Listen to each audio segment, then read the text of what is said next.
he gets on my nerves. For him to be one of the upper rank demons, he was so fucking soft. He was whiny and he cried and just, I couldn't stand him. He's like Zenitsu, but in demon form. So it's like, you already a crybaby, but now you a demon too? Like, shut the hell up. That's how I wanted to say. Like, to the point where, like, they chasing him and he like,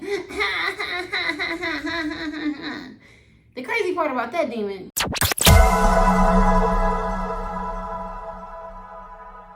Here's part 2 to the long-ass Demon Slayer review. If you haven't seen part 1, it's in the description box. And make sure you hit that subscribe button for me. Thanks. So sorry also if I'm going through these really quick, because I'm not necessarily trying to do a summary of like each season. I'm trying to tell you like bits and pieces of parts that stuck out to me.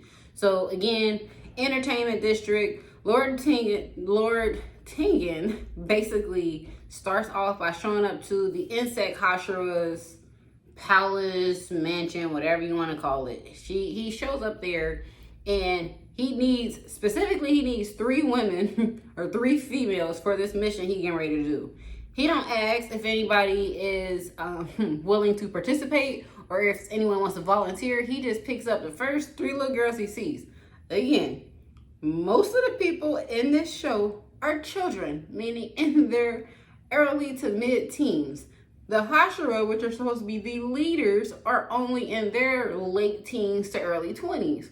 So can you imagine this possibly 19, 20, 21-year-old man walking up and picking up some little girl that's probably 13, 14 years old? Like, when you really think about it, it's kind of crazy. But like, so on the show, needless to say, he scoops up the 3 little girls that kind of work as like, I'm gonna say nurses. Nurses, kind of like STNAs. Like, I don't really see, like, they do some of the training, but like they're not physically training them themselves. Or like, okay, if the boys are doing sit-ups, they are basically acting as either feet holders or weight for the sit-ups. Like, they're not actually like punching and like weightlifting with the guys, right? So they kind of like help serve food. So again, he just picks them up, don't even realize that they're not fighters. Well, one of them is, but like, again, very low level. She don't ever leave the palace for like missions. So they screaming at the top of their lungs. Tanjiro, you know, Captain Save-A-Ho. I'm lying, I was just making a joke. But you know, he always gotta save everybody. Anyways, he hears it and he's like, hey man, what you doing? Like, they clearly don't want to go, like, put them down. So they go back and forth. He like stand up to him. So then Inosuke hears this, so like, gang, they show up. So even Zenitsu really don't want to do it, but he like, okay, you probably gonna beat us, but I'm not scared of you. Even though I am, I'm gonna fight you anyways, type shit. So long story short, after going back and forth with them for a little bit, they basically agreed to go on the mission in their place.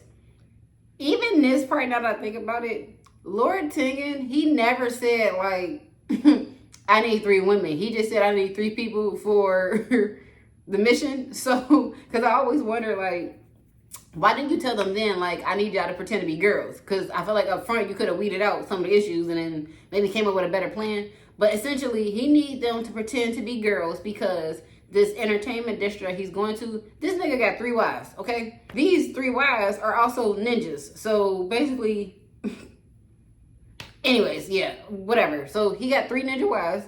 He tried to send them undercover into some prostitute, what are they called?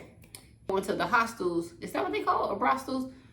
The places where the sex workers work at. He was trying to send them undercover in there because he suspected there was a demon in there. He was right. The wives got kidnapped. So now he on his way trying to save his peoples. That's how they ended up in a situation at the end. This set of demons in this arc are brother and sister. The brother, super ugly and disgusting looking. The sister, you know, really pretty. So she ends up being like one of the top like prostitutes of the show. This is what started me to think each arc is going to show us one of the Hashiras dying or getting severely maimed because they fucked your boy up. This dude lost an eye and an arm.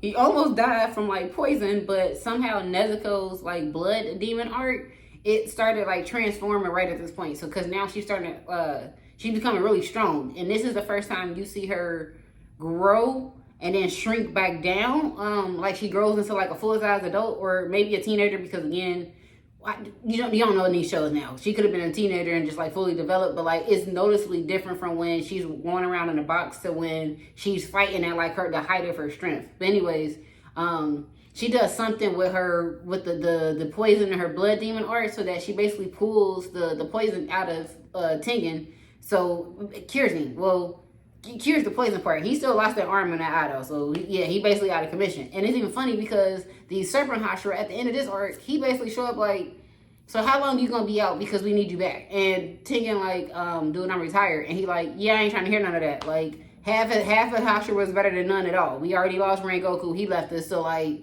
standing over and looking down at me, and he just, Tengen is looking up like, no, I'm serious, dude, like I'm retired. So that part was funny. But then, so they move on. One part I had left out that it gets funny each arc. Apparently each demon slayer is like assigned to a specific swordsmith.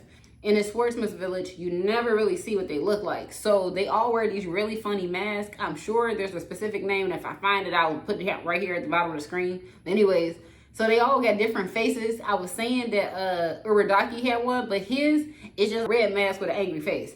But like the swordsmiths, theirs are like actual like facial expressions. So it's always funny because Haga takes his job very seriously. Like he is passionate about his craft. That's what we're gonna say. To the point where every time Tanjiro fucks up his sword, and Haga gotta make him another one, he'll tell him like, hey, guard this with your life. Don't fuck this up, because if you do, I'm gonna kill you. And he keep messing him up. Like Tanjiro sound real irresponsible in that part. But anyways, to the point that every time Haga gotta make him a new sword, he goes berserk. Like the very person you creating a sword for, you're trying to kill him right after you deliver it. So it's always funny. But like to the point he chasing him. Like Tanjiro could be fresh off a battle, broken ribs, like all that. Dude is still chasing him to the point where he had to climb the trees to get away from him. The entire time that he angry, like, you know, it's the anime, so it's like animated, you know, he's angry, and like steam and stuff is supposed to be coming from his head. But then the mask, because of the mask, the facial expression don't change. And I think his is the one where like his cheeks are real big and his lips are twisted, so it's like, I don't know why I made that face. Don't judge me.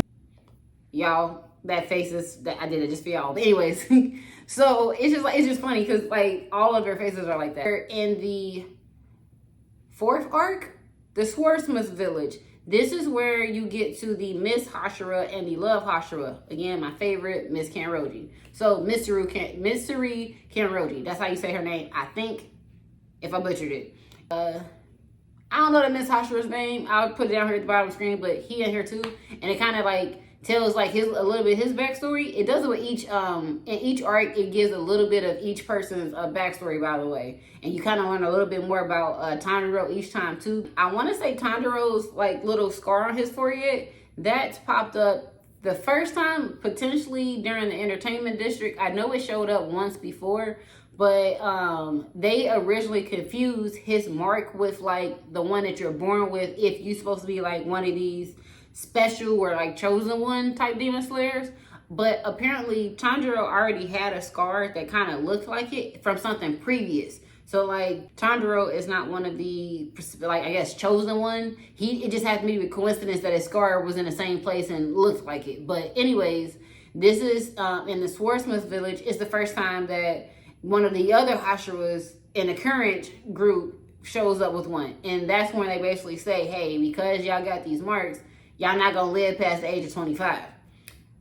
In comment sections on social media and from random posts, apparently none of these people make it past 25 anyways, or maybe only like 2 Hashira. So that was a little bit disappointing because like, it don't even matter if I get the mark, y'all wasn't gonna make it to 25 to begin with.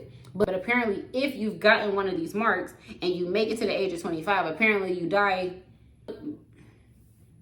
They didn't really explain that on the show or on any of the posts I seen on social media. Apparently, it's probably something in the manga, but again, I have not read that yet, so I don't know. But you get the mark, you die at the age of 25.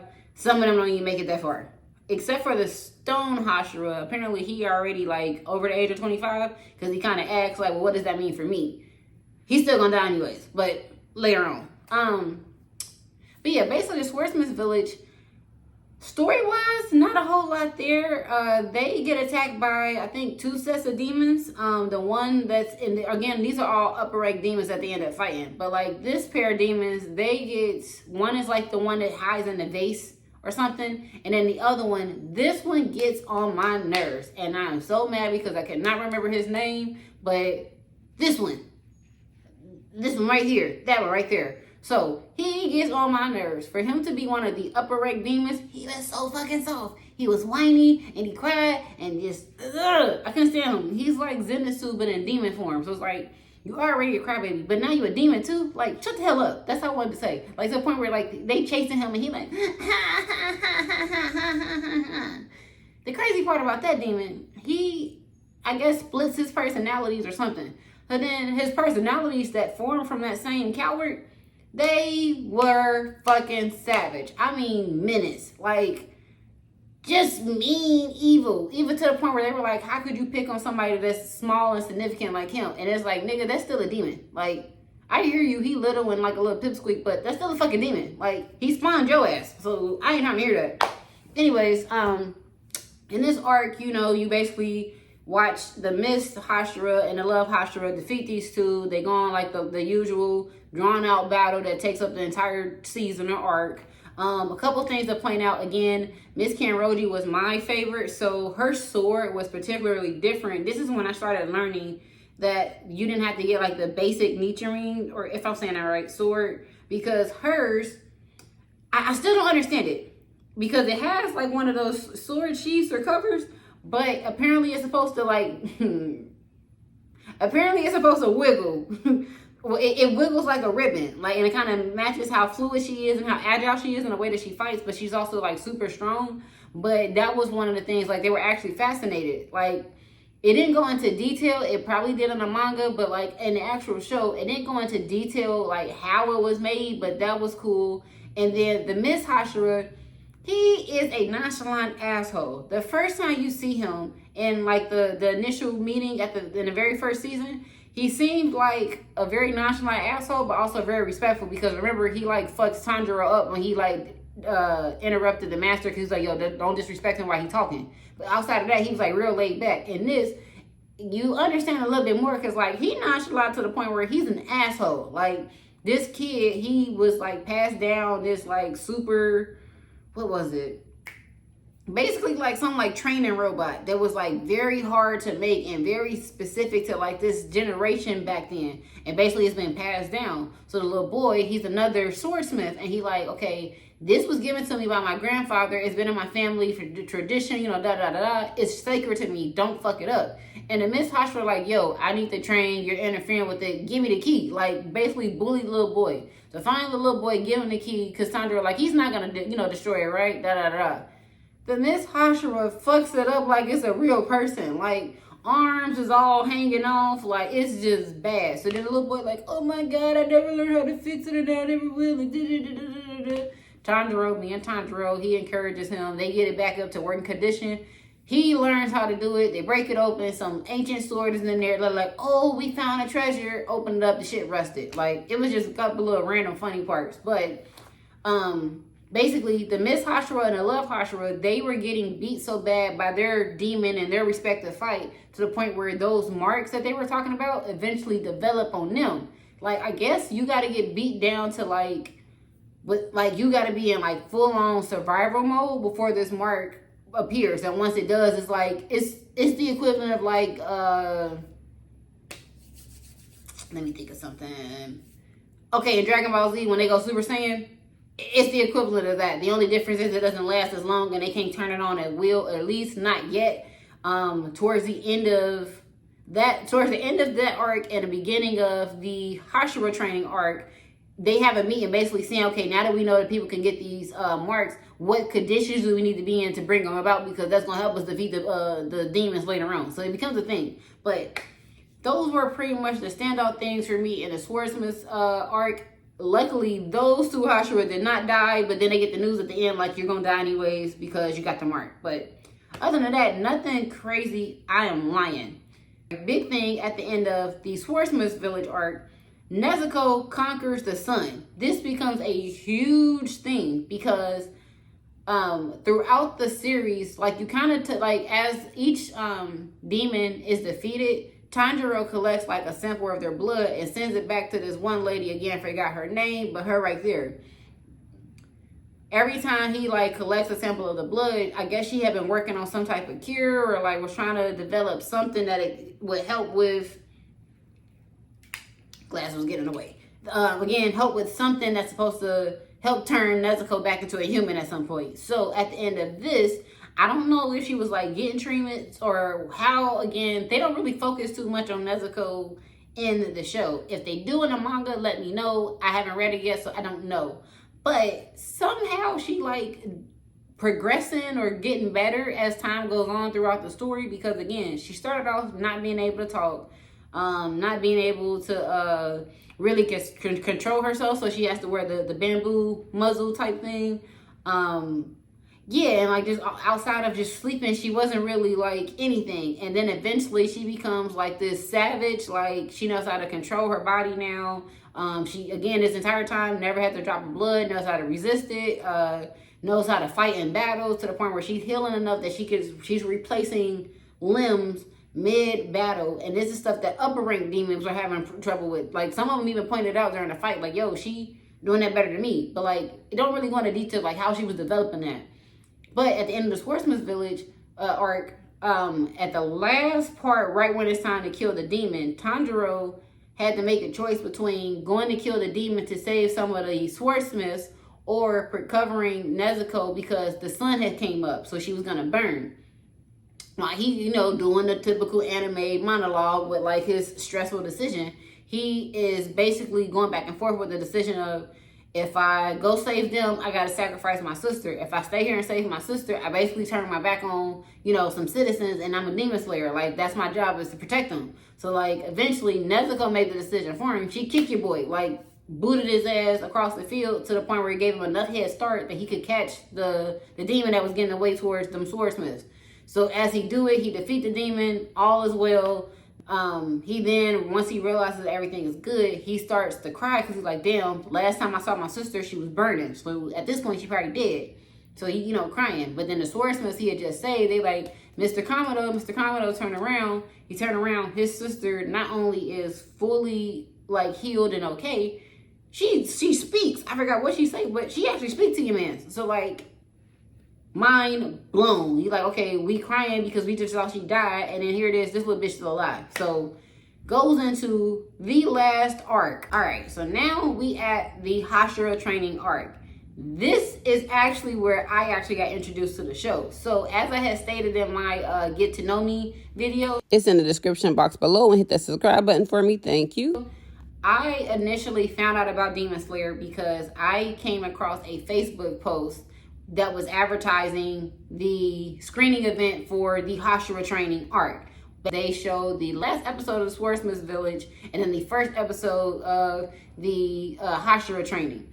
So to prepare for that event, I tried to binge watch all of the first arcs. I did, but because I binge watched them in like a matter of a week or two, I missed a lot of key details, which was what took me so long to do this. And it's also why this video was so long, because now I've crammed in everything just so I can talk about the Hashira training arc. This show, I grew up on Dragon Ball Z. That is really the only anime I watched. I learned a couple weeks ago that some people consider Avatar: The Last Airbender anime as well. So if you count that, those are the only anime experiences I've had. I take it back. I watched Attack on Titan, but we had to come back to that another series because, anyways.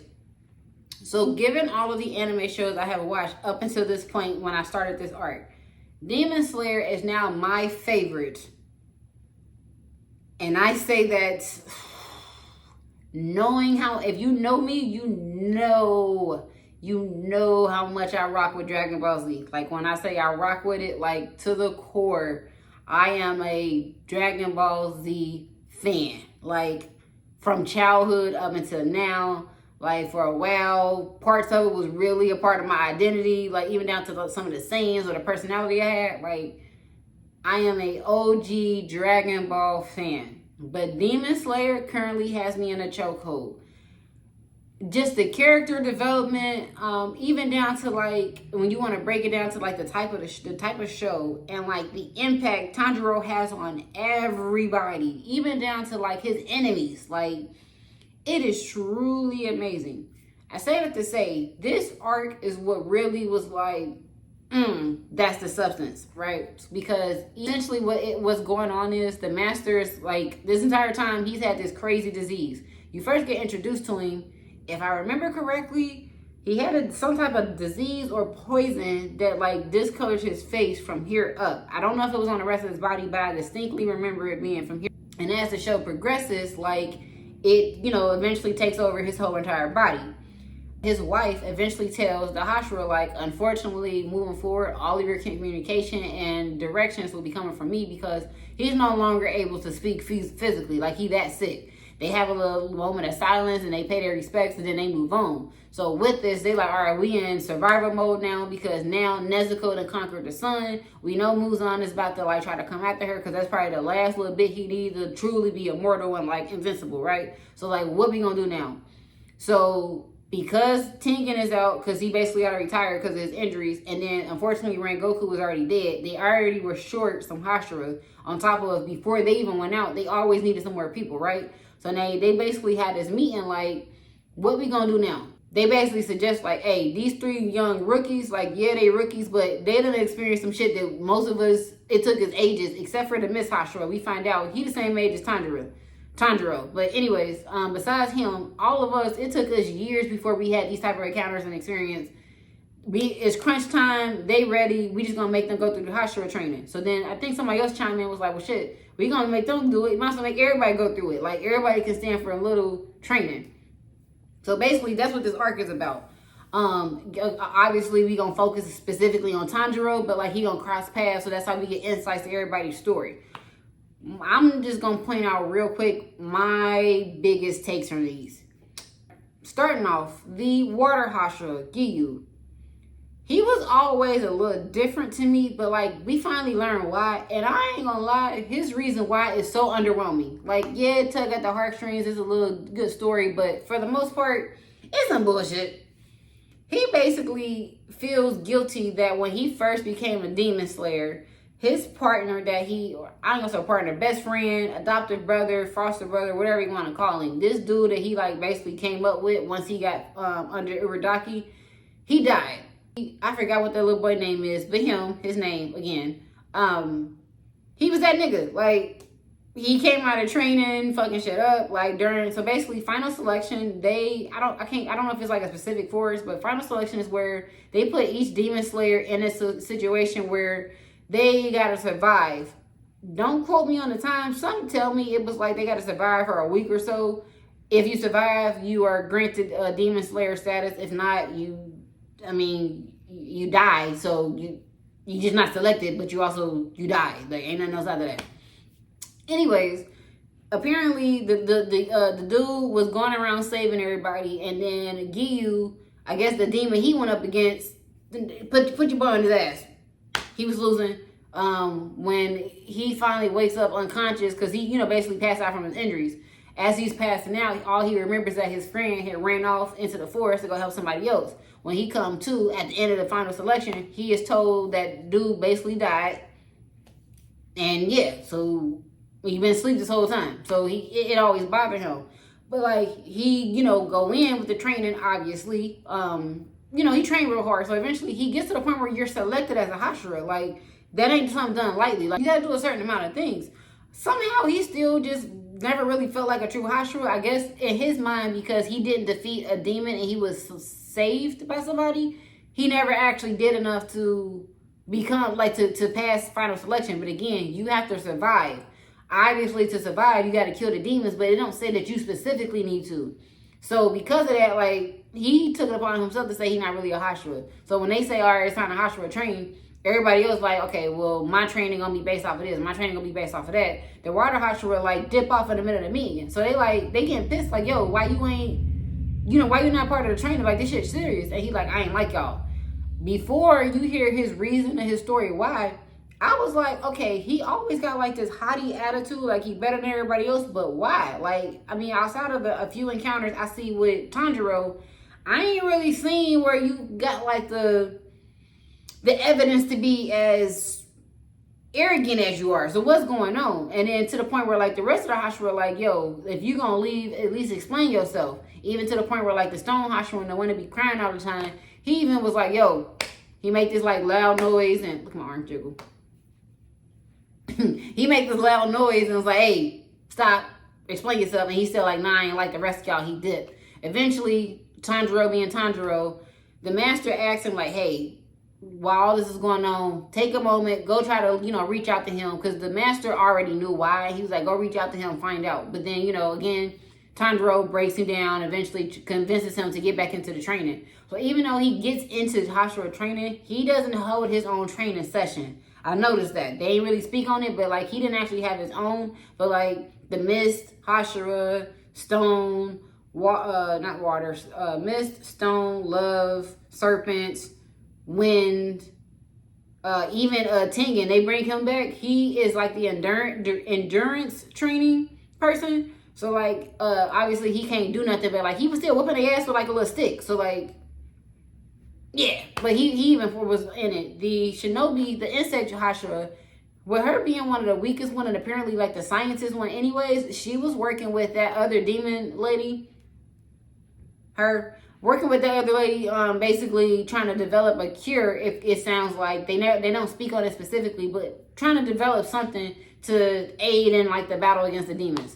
Okay, so while all this is going on, because the Hashira are training the Demon Slayer Corps, they not really out there fighting the demons. But they also keep noticing while we doing this, we're not seeing a whole bunch of demon sightings to the point where like eventually we stop hearing about them completely. Like even when we do our little patrols, we not seeing no signs of them. So like they working on something just like we working on something. They keep pointing that out throughout the entire arc to the point where I don't know what this demon's name is, but the demon that kind of, I guess, they got some eyes that be going around.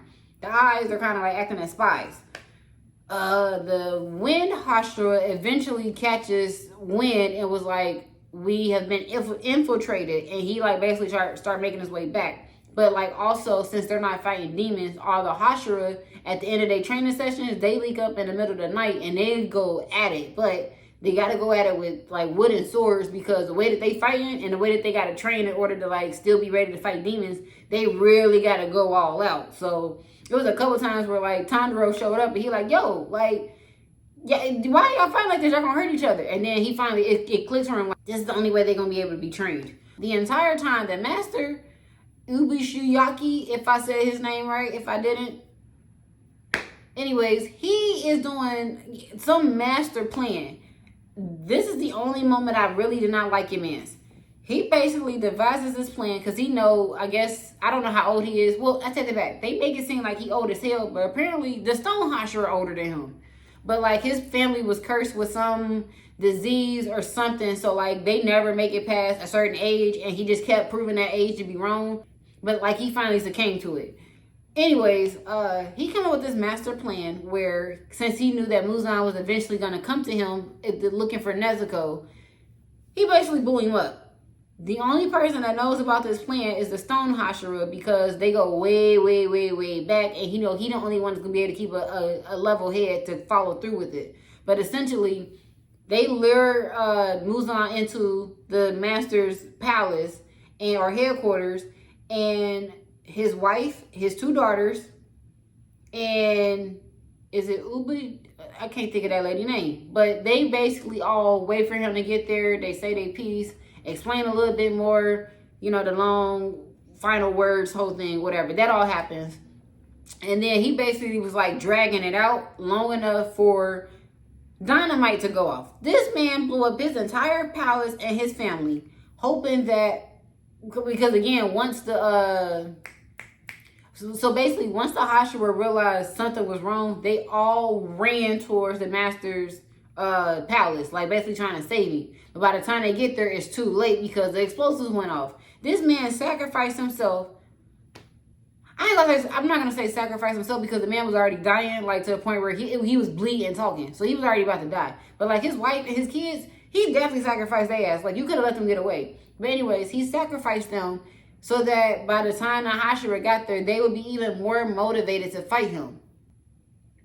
The Stone Hashira gets to the place first. He didn't get there first, or he was already there. I'm starting to think he was already there since he was in on the plot. But basically, he there first. So after the master and his family blow up, Muzan also gets fucked up real bad because he's the demon. He heals faster, so it's just a matter of time before he heals. So while he's healing, the Stone Hashira was coming out of the scenes. It was a lot to happen in that one episode, and I was just like mind fucking blown, because this is not the direction I thought it was going. Since I didn't read the manga, I'm really watching this shit unfold each episode. But yeah, that's why I'm all over the place. But yeah, the Stone Hashira come in. He tries to cut his neck off. That didn't work because he basically just healed back up. So then they like, all right, since that ain't work, we in for a long drawn out battle. We got to keep him here until the sun come up and hope he dissolves then. Essentially, the Master and the Stone Hashira had cooked up this plan to either chop his head up after the explosion or be prepared to fight him when the rest of the Hashira show up thinking they're trying to save the Master. Basically, from jump, they was never going to get there in time. He fully intended on blowing himself up to be a martyr to motivate them later, since he knew he was going to die anyways. I just don't like that he used his family. But anyways, so once the Stone Hashira tried to cut Muzan's head off and it didn't work, right after that, the rest of the Hashira show up and they all standing on like the outer skirts of the explosion area. So he basically like, hey, that's Muzan. He's the one that killed the Master. Cutting his head off don't work. We need to fight him until the sun come off. And then they all like rush him, right? Right after they start rushing him, Muzan or one of his demons, they snap so that they enter that infinity castle, that thing that's like constantly changing and shit. They all falling through there. One part that I left out, and again, this go back to my third favorite character of the whole show. So it's our Rengoku, Kanroji, and then Zenitsu. This last scene that happens in the Infinity Castle, once everything switches over, is the reason why I like Zenitsu, because the dude be on business. So during the Stone Hashira training session that Tanjiro had went to, and Inosuke and Zenitsu happened to be there too. In order to finish this session or pass, they had to move this big ass boulder, like a boulder that's probably about the size of a goddamn car, but it's a boulder, so like they gotta slide it across. Tanjiro eventually figures it out, and then Inosuke, he figures it out as well, but he hasn't fully pushed his like the full distance. Zenitsu had been there probably the longest, if I'm right, and he never even moved his an inch. But in the middle of that training session, he get this letter from somebody. We don't know, I don't know, I should say, because I didn't read the manga. But for those of us who didn't read the manga, we don't know who this letter is from. He just read it and basically like, all right, I got something I got to take care of, right? Then he disappeared. We don't see him no more. So then when they get to the Infinity Castle, basically what happens is that eyeball that had been rolling around and tracking everybody basically knew the location of every single demon slayer. So just like the demon slayers were coming up with their plan, like they for the end game, the demons was working on their own too. So part of their plan was, all right, once we know everybody's location, when it's time, we're going to bring everybody to the Infinity Castle, because at that point they got the upper hand, because that's their home territory. Like, so it start like before the episode ends, it starts showing clips of each like groups of like Demon Slayer core, like the basic ones, but then it also starts showing clips of each of like the main ones, so like all of the Hashiras, and then Inosuke, Zenitsu, Tanjiro, right? Everybody else, this is a noticeable thing, everybody else, as they're falling in the Infinity Castle, they screaming. Like, they all ready to like fuck some shit up, but they screaming. So meaning like they amped up, kind of, you know, not really zoned in. Did they going off of pure rage and emotion? Because again, they just seen their master slaughtered. Zenitsu, remember, when he is like worked up and he have these panic attacks, he eventually has to pass out before he can get into fight mode. He can't be conscious and fight at the same time, right? However, as he falling through the Infinity Castle, this time, my man is wide awake and serious. When I say calm, cool, and collected, he is the only one not screaming. And he just straight face, right? The reason why this is such a big deal, because that means whatever was said in that letter or whatever happened at that put that man in instant, it's time to be serious mode. So I'm very excited to see. So we then wrap up with that. That's basically how the Hashira training arc ends. I was then told, and by social media and a few other like my little anime buddy friends, that the grand finale of the story ends with 3 movies of the Infinity Castle. They're basically just gonna go through it. Now, because I am silly and I don't like being surprised, I have kind of already looked up how it ends, which is why I know some of the Hashira are going to die. It's a couple of details that I'm like speculating about because I've only seen it on like 1 or 2 sites, but I'm very excited. Again, because it's been confirmed by several people, I know some of the Hashira are gonna die. Like for instance, my favorite Mitsuri Kenroji is going to die, and even though I know that, I'm still sad. Just like when I first seen like at not the last episode of the training arc, but the one before it. So I think episode 7, when I seen that Muzan had showed up to the Master's Palace, I was like, oh shit, everybody else gonna show up, they're gonna have to fight. This is when everybody started dying. But then it didn't happen. And then when they ended the last episode and everybody showed up to the again to fight, I was like, oh my god, this is when everybody dies. But then it ended again. So I'm like, okay. Now I'm like, even though I looked ahead and I know what's going to happen, I'm still going to be worked up because now I know she dies. So I'm just waiting to see when she dies. So, yeah. So, sorry it took so long to do this video. If anybody cared, this is my honest opinion of it. These are my takes.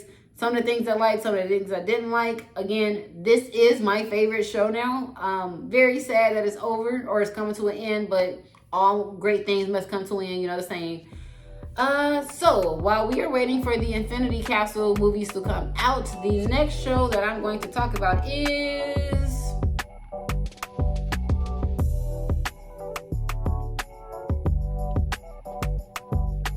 Jujutsu Kaisen. Be on the lookout for that video. If you haven't seen some of my other videos, I don't know what you're doing, but link some of them down below. Make sure you go check those out. But again, stay tuned. Again, the next one we're going to talk about is Jujutsu Kaisen. That's it for this video. Thanks so much for watching. Bye.